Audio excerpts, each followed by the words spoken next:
తెలంగాణలో మొట్టమొదటి factory outlet Mukunda jewellers త్వరలో జూబ్లీహిల్స్ లో గ్రాండ్ ఓపెనింగ్. అన్ని బంగారు ఆభరణాలపై VA 2-12% మాత్రమే. త్వరపడండి.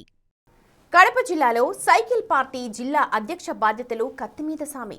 కొమ్ములు తిరిగిన నేతలు సైతం జిల్లా పార్టీ బాధ్యతలు చేపట్టేందుకు వెనకడుగు వేస్తున్న పరిస్థితుల్లో 3 వయసు దాటిన యువనేత భూపేష్ రెడ్డికి జిల్లా పార్టీ బాధ్యతలు అప్పగించారు అధినేత చంద్రబాబు. 3 దశాబ్దాల తర్వాత మొదటిసారి ఆ జిల్లాలో సత్తా చాటిన సైకిల్ పార్టీ భవిష్యత్తులో అదే జోరును కొనసాగించాలంటే వృద్ధ నేతలకు స్వస్తి పలికి యువతకు పట్టం కట్టాలని టీడీపీ అధిష్టానం ఫిక్స్ అయిందా, లేక మరేదైనా రాజకీయ వ్యూహమా?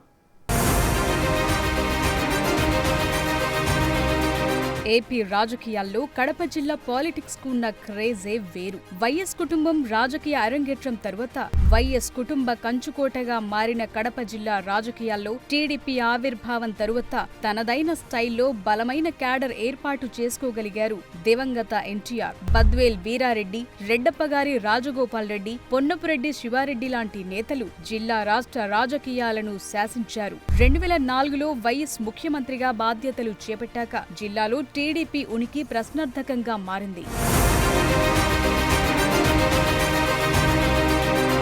వైఎస్ మరణానంతరం తనయుడు జగన్ సైతం కడప జిల్లాను తన అడ్డాగా మార్చుకున్నారు. 2 దశాబ్దాల తరువాత 2024 ఎన్నికల్లో సైకిల్ సత్తా చాటి తన పూర్వ వైభవం కొనసాగించింది. ఇప్పుడు అదే ఊపును కొనసాగించేందుకు బలమైన రాజకీయ నేపథ్యం కలిగిన దేవగుడి కుటుంబానికి జిల్లా పార్టీ బాధ్యతలు అప్పగించారు టీడీపీ అధినేత చంద్రబాబు. కాంగ్రెస్ పార్టీ నేపథ్యం కలిగిన చదిపిరాళ్ల ఆదినారాయణ రెడ్డి అన్న కుమారుడు భూపేష్ రెడ్డికి జిల్లా బాధ్యతలు అప్పగించడం వెనుక అధినేత వ్యూహం ఇప్పుడు సర్వత్రా ఆసక్తి రేపుతోంది.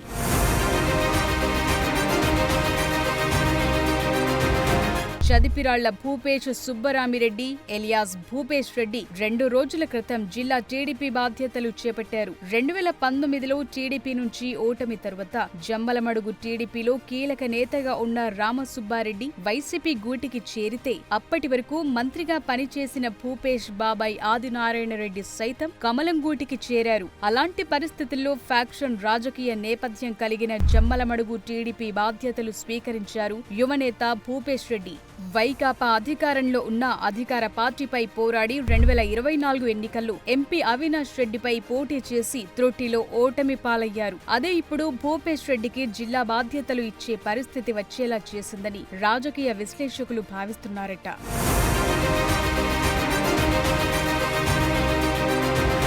వైసీపీ అధినేత జగన్ సొంత జిల్లాలో జగన్ను రాబోయే స్థానిక సంస్థల ఎన్నికలతో పాటు 2029 ఎన్నికల్లో ఎదుర్కోవాలంటే దేవగుడి కుటుంబం సరైన ప్రత్యర్థి అని జిల్లా రాజకీయాల్లో చర్చ నడుస్తోందట. వైఎస్ కుటుంబంపై జిల్లాలో బలంగా ఎదురుదాడి చేయటంలో దేవగుడి కుటుంబం ముందుంది. వేదిక ఏదైనా జగన్ పై ఆదినారాయణ రెడ్డి విమర్శలు గుప్పిస్తూనే ఉంటారు. వైఎస్ వివేక హత్య జరిగినప్పుడు వివేక కుటుంబాన్ని కలిసి పరామర్శించిన టీడీపీ, బీజేపీ నేతలు ఎవరూ లేరు. అయితే ఆదినారాయణ రెడ్డి వివేక ఇంటికి వెళ్లి వివేక సతీమణి కుమార్తెను కలిసి పరామర్శించారు. రాబోయే రోజుల్లో జిల్లాలో వైసీపీ రాజకీయ వ్యూహాన్ని తిప్పికొట్టాలంటే దేవగుడి కుటుంబమే సరైన ప్రత్యర్థి అని భావించి భూపేష్ రెడ్డికి జిల్లా బాధ్యతలు అప్పగించారనే చర్చ ఇప్పుడు జిల్లాలో జోరుగా సాగుతోందిట.